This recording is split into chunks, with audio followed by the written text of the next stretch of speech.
El gobierno de Pedro Sánchez se juega su futuro en las próximas semanas, en las que el Ejecutivo intentará lograr los apoyos necesarios para aprobar los presupuestos generales del Estado. El proyecto ya ha llegado al Congreso, las cifras, las partidas, las inversiones, el gasto social. De momento los apoyos están en el aire, el gobierno depende de los independentistas catalanes, de ahí que sea Cataluña la comunidad que recibirá más inversión. Lo que desconocemos es si ese guiño será suficiente para conseguir los votos de unos partidos que siguen a sus cosas. Comenzamos.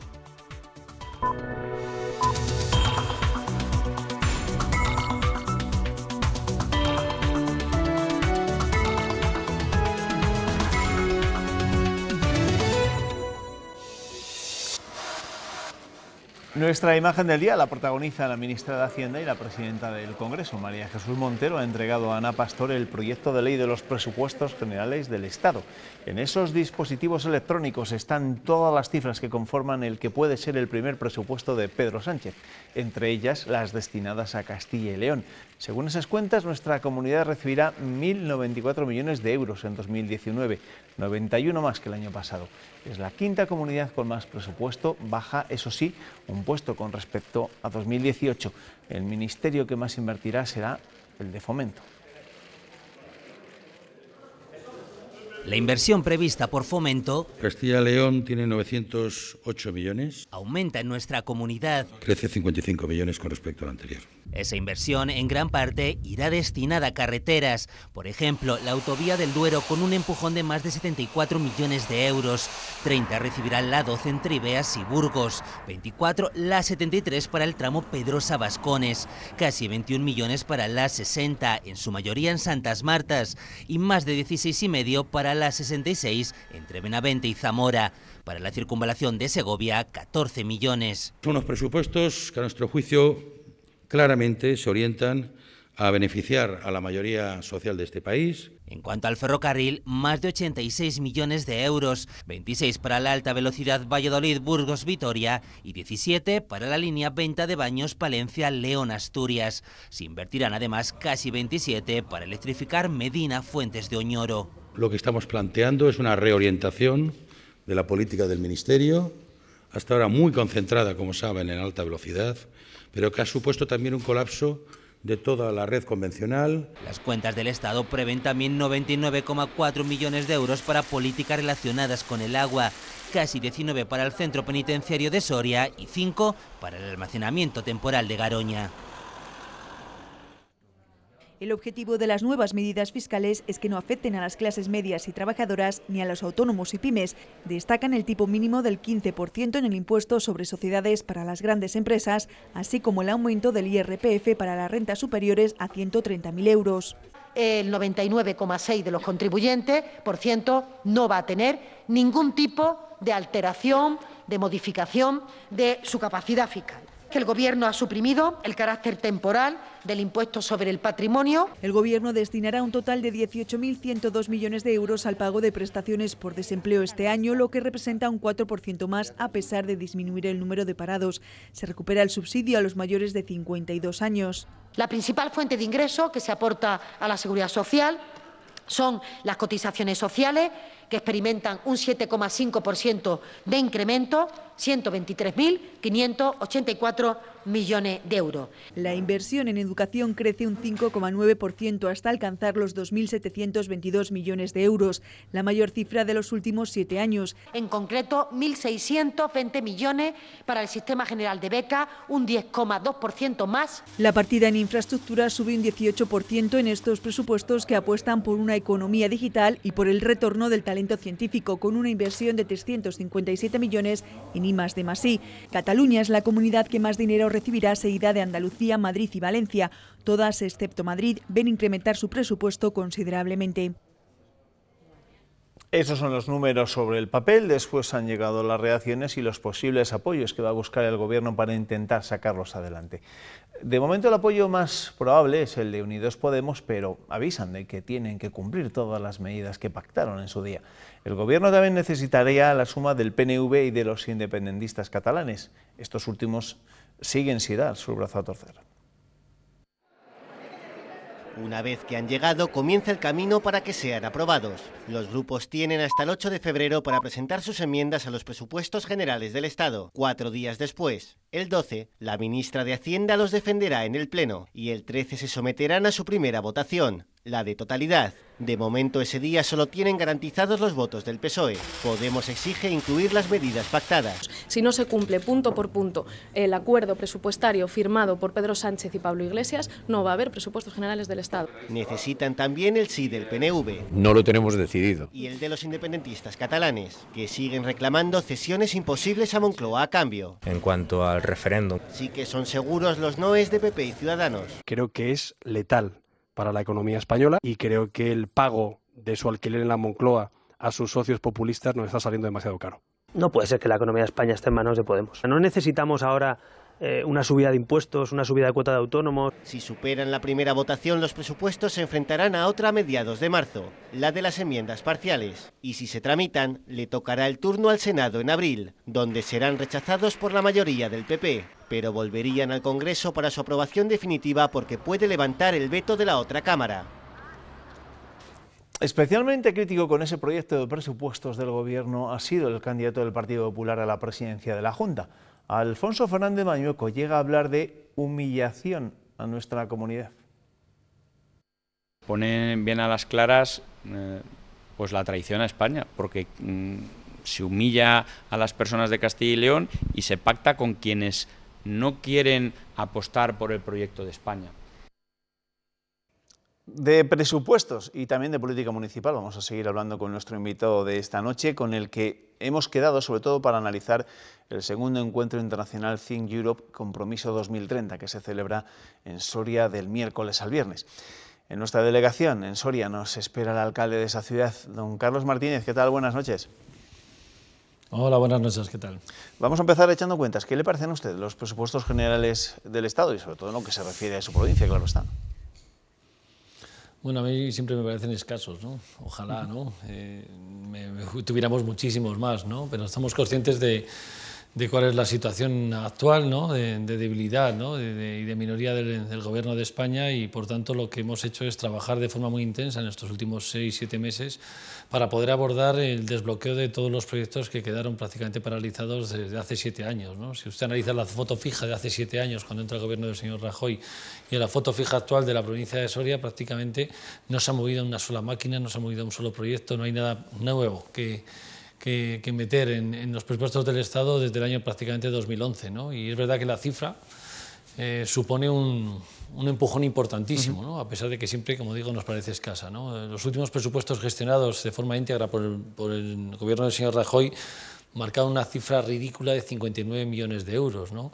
El año pasado, en el mes de julio, ya con el cambio de gobierno, se aprobaron unos presupuestos de forma definitiva por un importe de 91 millones de euros. Si este año planteamos sobre las cifras globales esos más de 137 millones de euros provincializados para la provincia de Soria, alguien podría decir que más de un 50% de incremento, ¿no? De aumento de esas cifras a nivel global es un impulso importantísimo, ¿no?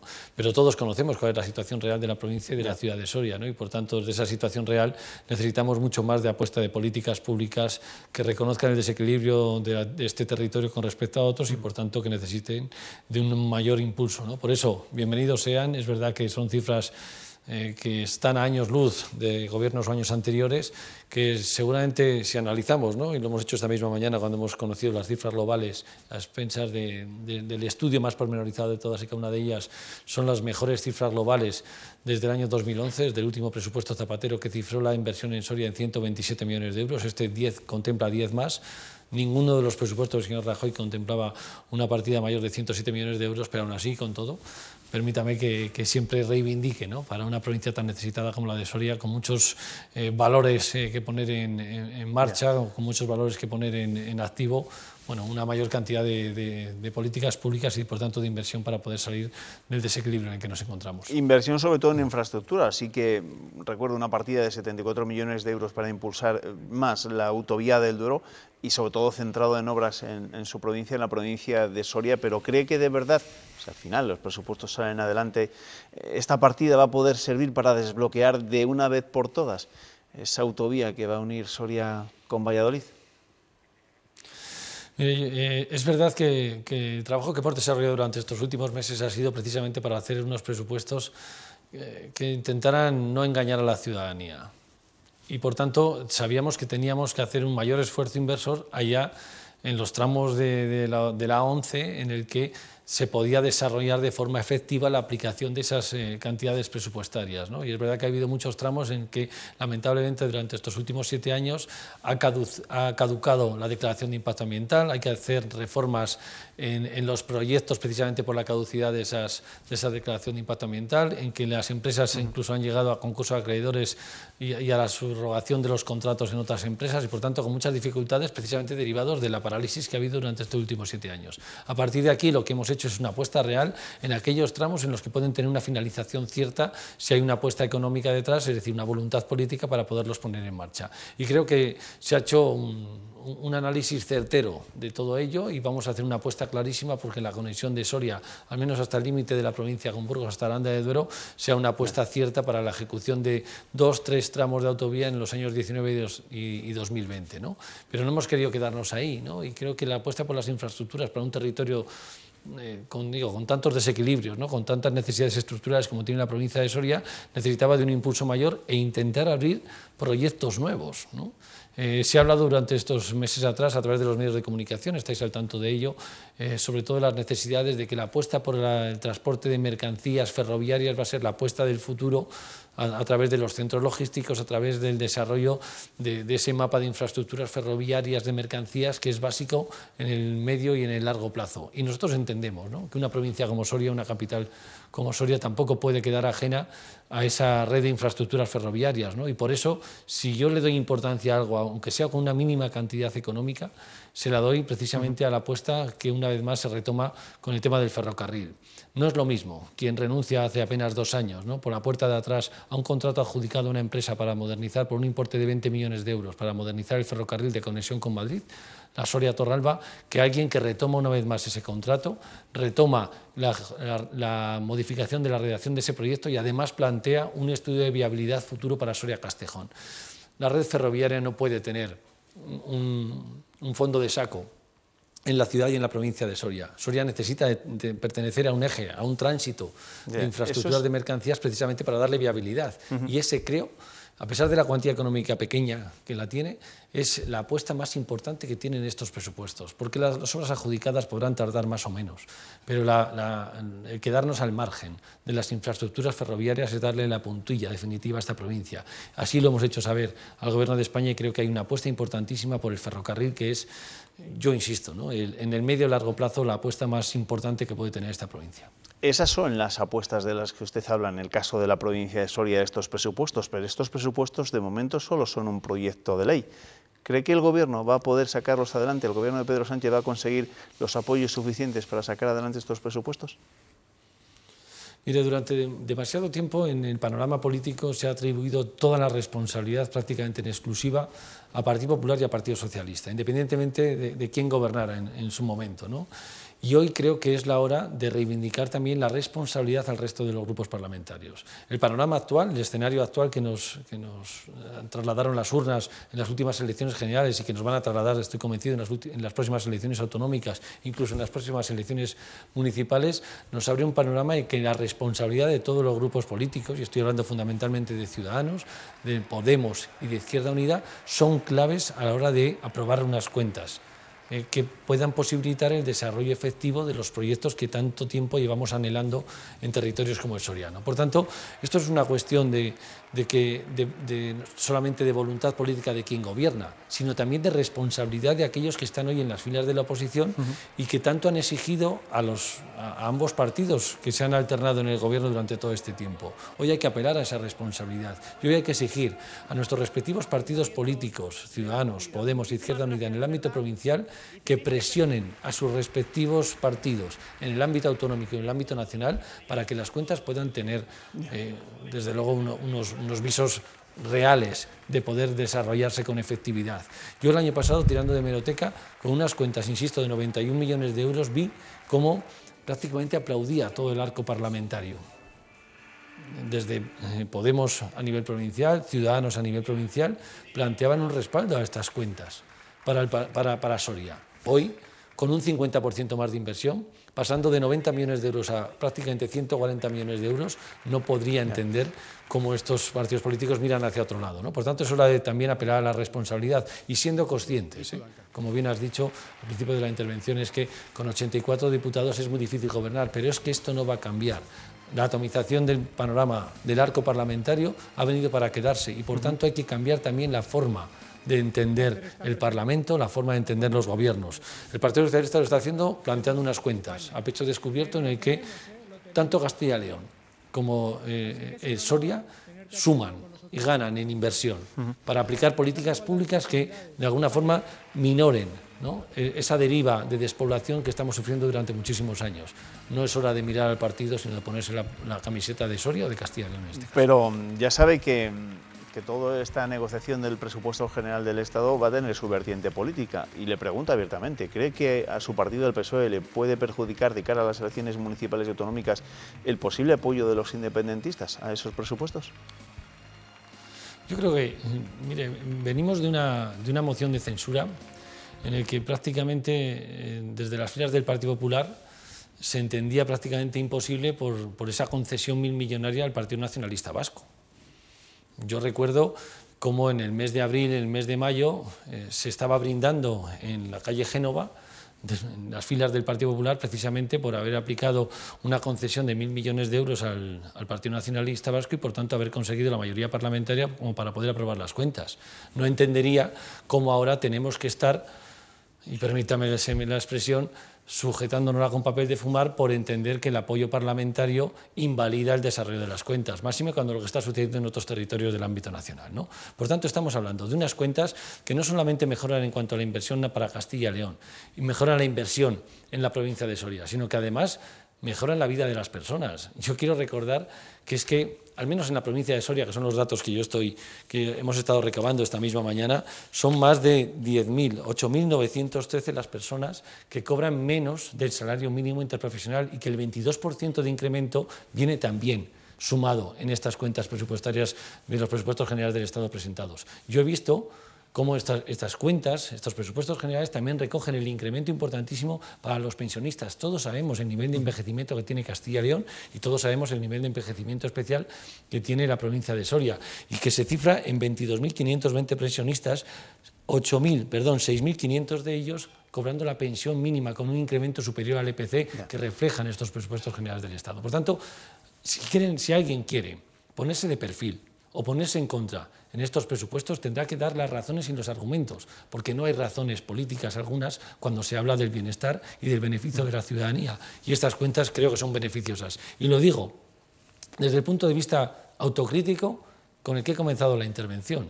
No estoy satisfecho, quiero más, queremos mucho más los socialistas de Soria. Pensando en la cita con las urnas, dejamos ya el tema presupuestario, en la cita con las urnas del 26 de mayo, ¿se ve capaz de volver a lograr la mayoría absoluta? Usted, que es de los pocos alcaldes como tal que gobiernan un ayuntamiento de capital de provincia con mayoría absoluta, en Castilla y León el único, pero de los pocos que hay en España, ¿se ve capaz? Hemos trabajado para ello, pero yo también digo una cosa siempre, no puedes estar constantemente planificando tu acción de gobierno en función de las citas electorales.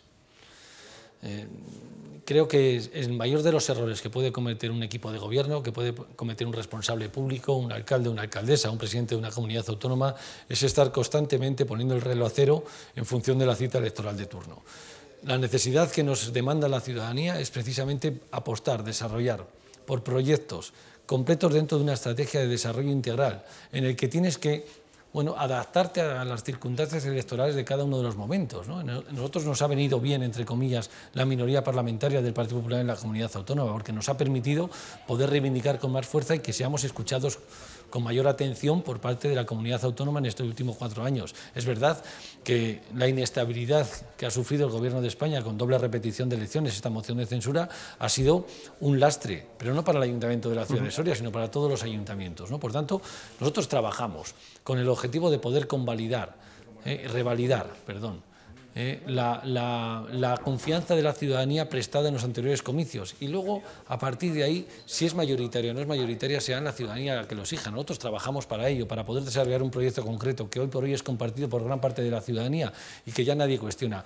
Lo más sorprendente de todo esto es que todos los adversarios políticos, desde todos los espectros, izquierda, centro, derecha o ultraderecha, que se plantean, no aspiran a otra cosa en Soria más que a quitarnos la mayoría política parlamentaria, pero lamentablemente no confrontan con una alternativa de ciudad como la que nosotros tenemos. Eso realmente genera una tristeza importante, ¿no? Porque no plantean un proyecto distinto, sino plantean un cambio de caras, un cambio de cromos. Y creo que la ciudadanía está harta de esas diatribas, de esas discusiones políticas partidistas. Queremos confrontar con alternativas sobre proyectos concretos. Si no les gusta nuestra alternativa, confronten con una distinta. Pero creo que la realidad dista mucho, ¿no? La realidad política partidista dista mucho de lo que quiere la ciudadanía, ¿no? Y ojalá Soria nos pueda otorgar la confianza y hayamos sido merecedores de ello, ¿no? Pero es una cosa que no está en nuestras manos. Tiempo tendremos durante los próximos meses para seguir abordando lo que van a ser los programas electorales de cara a esa campaña electoral que se avecina pensando en las elecciones del 26 de mayo, pero le quiero preguntar ya, para terminar, de ese congreso que va a llevar a Soria a 3 ministros, a la alta comisionada para el reto demográfico, también algún consejero, entre otras personalidades. ¿Qué espera de esta nueva edición del Think Europe? ¿Y qué papel, sobre todo, deben jugar, según usted, ciudades como Soria, por ejemplo, en las estrategias de desarrollo sostenible?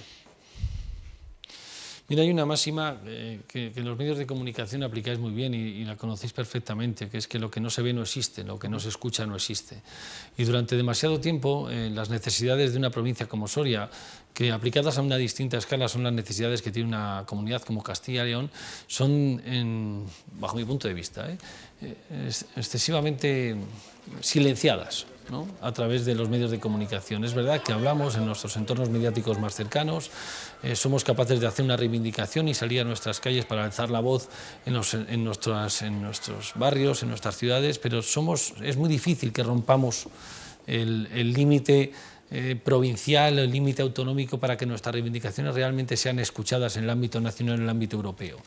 Nosotros nos hemos cansado durante todos estos años de equipo de gobierno municipal, en desplazarnos a Bruselas, a Naciones Unidas, a Nueva York, a intentar plantear cuál era la necesidad de un territorio como el soriano, su despoblación, su envejecimiento, su dispersión poblacional, su carencia y ausencia total de infraestructuras viarias, ferroviarias, eléctricas, tecnológicas, pero a la vez estábamos reivindicando también el bienestar y la calidad de vida que tienes en territorios como el nuestro, ¿no? Y por tanto estábamos hablando de los contras, pero también de los pros que puede tener residir en un lugar para vivir, para convivir como es la provincia de Soria. Lamentablemente encontrábamos siempre esa respuesta de la comprensión, el entendimiento ante nuestras necesidades, pero la necesidad de aplicar políticas transversales que afectaran a más territorios y no solamente a la provincia de Soria. Y ante esto creo que cambiamos de estrategia, y el cambio de estrategia pasa precisamente por engancharnos a las grandes agendas internacionales, como puede ser la Agenda 2030, los 17 Objetivos de Desarrollo Sostenible, la Agenda del Cambio Climático, y plantear que los problemas que hoy puede tener una macrociudad, como puede ser Valladolid, o como puede ser Madrid, o como puede ser Zaragoza, van estrechamente ligadas a el exilio que sufren los entornos rurales de provincias como Soria por la falta de oportunidades, y que para, de alguna forma, dar cobertura a la problemática que tienen esas grandes ciudades es necesario resolver la carencia de oportunidades que tenemos en los entornos de ciudades pequeñas e intermedias. Bien. Esa estrategia que pasa también por intentar medir el desarrollo no solamente en función de criterios económicos como la renta per cápita o el Producto Interior Bruto, sino también haciendo un mapa real de oportunidades para poder residir donde has nacido, es lo que nos ha llevado a internacionalizar las reivindicaciones y las luchas que tenemos en territorios como el soriano. Y eso ha calado de tal forma que las muchas Sorias, las muchas Castilla y León que existen en Francia, en Escocia, en Alemania, en Italia, en Bulgaria, en Rumanía, en Grecia, nos hayamos sumado, hayamos generado una alianza lo suficientemente potente como para poder reivindicar de forma común un cambio de criterios en la futura política de cohesión europea que se va a aplicar a partir del año 2020 y que se está negociando en este periodo hasta el mes de marzo. De eso se trata este Congreso, de hacer de dar voz a esas necesidades e intentar aplicar criterios distintos para que la política de cohesión sirva realmente para cohesionar los territorios y que además los gobiernos locales sean los que podamos desarrollar de forma real y efectiva esas inversiones que están llegando a territorios como España, pero que lamentablemente se están perdiendo por el camino, aglutinando la concentración de la inversión en torno a las grandes urbes y áreas metropolitanas. Pues de eso escucharemos hablar esta semana, como les digo, en Soria, a expertos en la materia. Carlos Martínez, alcalde de Soria, gracias por acompañarnos esta noche en el tiempo de entrevista. Que la vaya bien. Muy bien, muchas gracias. Gracias, buenas noches. Pequeño paréntesis aquí para la publicidad, para la pausa. Después volveremos con nuestros tertulianos a hincarle el diente a la actualidad de este lunes. Hasta ahora.